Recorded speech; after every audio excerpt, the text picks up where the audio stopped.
अस्सलाम वालेकुम। Recipe curries में आज एक ऐसी रेसिपी बनी है जिससे ना सिर्फ जोड़ों का दर्द खत्म होगा, कमर बॉडी की पेन खत्म होगी और वो मदर्स जो जिनकी अभी जो है वो आपके बेबी पैदा हुआ है उनके लिए तो बहुत बेस्ट है। तो पूरी सर्दियों में आप इसको ले सकते हैं। हेल्दी है, बहुत अच्छा है, फीमेल्स के लिए भी मेल्स के लिए भी। आपने ले लेना है देसी घी। इसके लिए देसी घी का इस्तेमाल होगा, दूसरा घी इस्तेमाल नहीं करेंगे इसमें आप। तो आपने ले लेना है 1 टेबलस्पून भरकर देसी घी का। उसके अंदर आप ऐड करेंगे मखाने। मखानों को आप हल्का हल्का रोस्ट करना स्टार्ट करेंगे। मखाने जो हैं बहुत अच्छे कैल्शियम से फुलफिल होते हैं। इससे न सिर्फ आप बॉडी में जो कैल्शियम कमी हो जाती है और जिसकी वजह से आपकी बॉडी में यानी स्पेशली जो आपकी जोड़ों में और आपके जो जितने जॉइंट्स होते हैं उनमें जो पेन स्टार्ट होती है और हड्डियों में से आवाज़ें जो आती हैं उनके लिए बहुत बेस्ट है। फीमेल्स के लिए आफ्टर 50 तो बहुत ही बेस्ट है। सो आपने क्या करना है, मखानों को अच्छे से रोस्ट कर लेना है। जैसे इसका कलर थोड़ा-सा जो है वो लाइट होगा, गोल्डन सा हल्का-सा कलर आएगा, आपने इनको रोस्ट करके ये इनको निकाल लेना है एक बाउल के अंदर, ठीक है? इसको निकाल लेंगे, एक तरफ रख देंगे। अब अगली चीज़ जो आपने इसके अंदर ऐड करनी है, इसी देसी घी के अंदर आपने ऐड कर देने हैं थोड़े से ये 4 मगज़। 4 मगज़ जो है वो तकरीबन मैंने लिए हैं आधा कप से थोड़े से कम लिए हैं, ठीक है? 4 मगज़ को भी इसी तरह से आप रोस्ट करेंगे और आपने इसको भी अच्छे से देसी घी के अंदर रोस्ट कर लेना है। इनको भी इतना करना है, ज़्यादा जलाना नहीं है, हल्की आँच पे सारों के सारे जितने भी आपके जो है वो ड्राई फ्रूट्स हैं उनको आपने क्या करना है, आपने हल्की आँच पे रोस्ट करना है। हल्का सा कलर जैसे चेंज होगा आपने जो है रोस्ट करके आपने जो है इसको भी निकाल लेना है, ठीक है? इसको भी निकाल लेना है और ये 4 मग्स जो है इनको आप जो है वो कुछ चीज़ें ग्राइंड होंगी, कुछ चीज़ें जो है साबित जाएँगी। सो आपने इनको ग्राइंड नहीं करना, ये मैं आपको पहले बता दूँ। उसके बाद आपने क्या करना है, एक लेना है, फिर 1 टेबलस्पून डालेंगे आपने देसी घी का डालना है और उसके अंदर शामिल करने हैं आपने सबसे पहले काजू। काजू भी इसके अंदर हाफ कप जाएँगे काजू, ठीक है? और अनसॉल्टेड होने चाहिए, सॉल्टेड नहीं होने चाहिए, ठीक है? उसके साथ ही आपने जो है आधा कप ही आपने डाल देने हैं अखरोट के, ठीक है? उसके साथ ही आपने डाल लेने हैं थोड़े से जी आपने ले लेने हैं पिस्ते।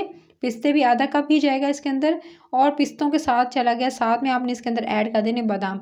अच्छा, बादाम जो है वो भी आप छिलकों समेत ऐड करेंगे, बादाम भी आधा कप के करीब इसके अंदर शामिल होंगे। अच्छा, ये तमाम ये जो चीज़ें इनकी क्वांटिटी आपने आधा कप रखनी है, बाकी जो है मैं आपके साथ शेयर करती जाऊँगी स्टेप बाय स्टेप कितनी-कितनी क्वांटिटी रखनी है।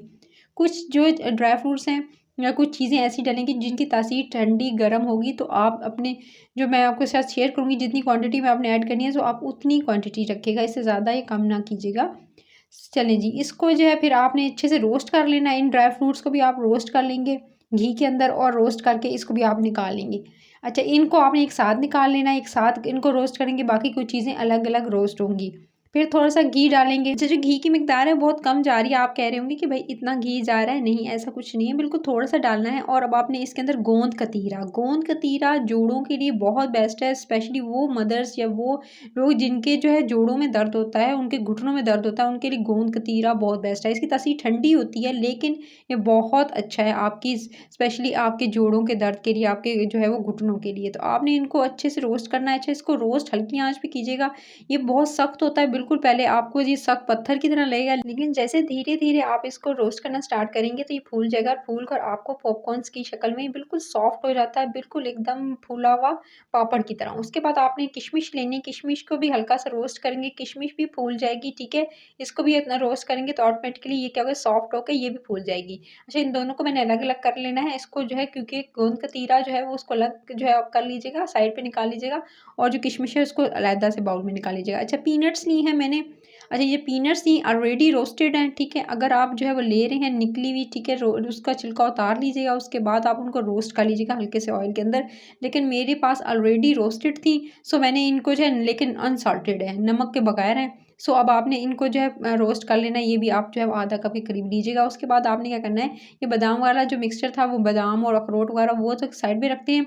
आपने सबसे पहले मखाने लेने हैं, मखानों को आपने ग्राइंड कर लेना है, मखानों को अलग से ग्राइंड करेंगे और ग्राइंड करके आपको बता दूँ कि इसको थोड़ा मोटा-मोटा आपने रखना है और उसके अलावा जो है गोंद कतीरा को भी आपने अलग से ग्राइंड करना है और इनको जो है बिल्कुल बारीक पाउडर की तरह नहीं बनाना है, बस थोड़ा-थोड़ा जो है बिल्कुल जो है बिल्कुल पाउडर नहीं बनाएँगे, हल्का-हल्का जो है इसके अंदर जो है वो थोड़े-थोड़े ज़रे रहने देंगे। चलें जी, अब आपने क्या करना है, आपने पिस्ते, बादाम, अखरोट को भी अच्छे से ग्राइंड कर लेना है, लेकिन बिल्कुल पाउडर की तरह नहीं पीसना है। अच्छे सारे के सारे इकट्ठे कर लेंगे, एक ही बाउल के अंदर आप इनको इकट्ठा कर लीजिएगा।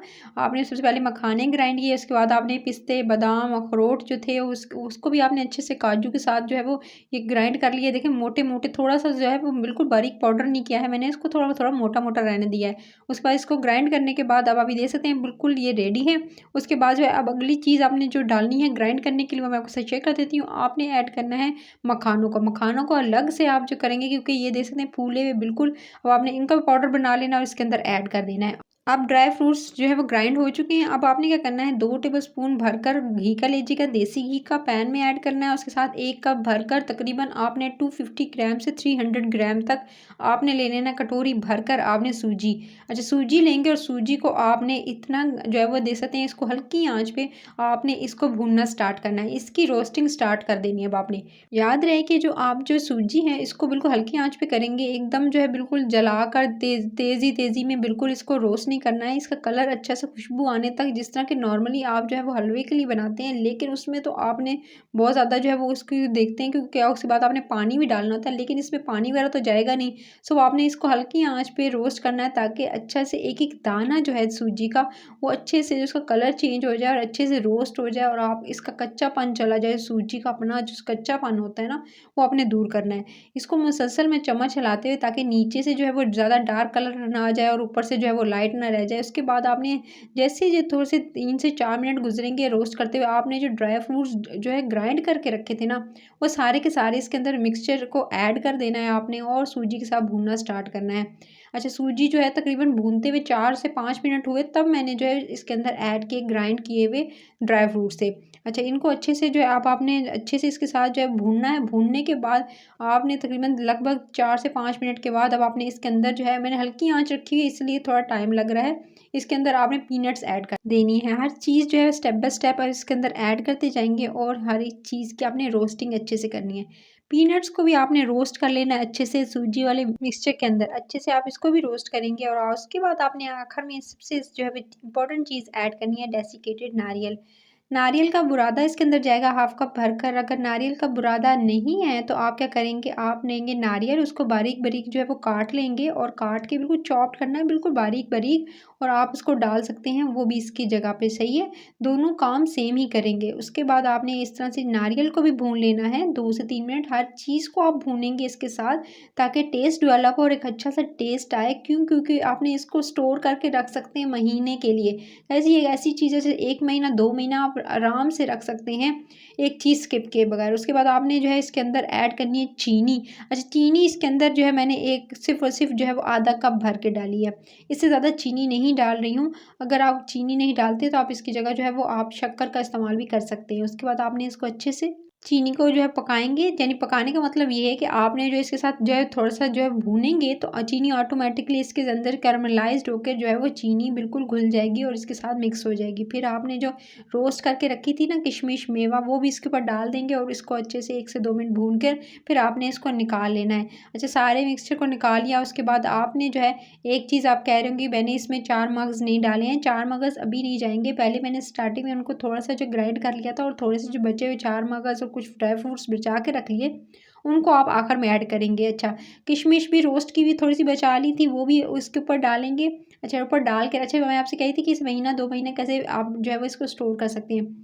अच्छा, आप इस तरह से कर सकते हैं कि सारा मिक्सचर जो प्री मिक्स इसका रेडी करके रख लें, और चीनी मत ऐड कीजिएगा, चीनी शक्कर ऐड मत कीजिएगा। अगर आपने लंबे समय तक इसको रखना है, लंबे अरसे तक, तो फिर आप जो है चीनी शक्कर के बगैर इसको रखिएगा, और जब ज़रूरत हो तो आप थोड़ी-सी ऐड करके उसको थोड़ा-सा भून लीजिएगा, और अब आप तब जो है इसको किसी भी जार के एयर टाइट जार के अंदर इसको सेव कर लीजिएगा। तब ऊपर से रोस्ट किए हुए सारे के सारे नट्स डाल दिए थे आपके सामने। आप रेसिपी पसंद आई है तो रेसिपी के चैनल को सब्सक्राइब, वीडियो को लाइक और शेयर ज़रूर करना है। सर्दियों में इस रेसिपी को ज़रूर ट्राई करना, ज़रूर बनाना, बच्चे बड़े सभी के लिए ये बहुत मुफीद है। अपना ख्याल रखिएगा। Till then next video, take care.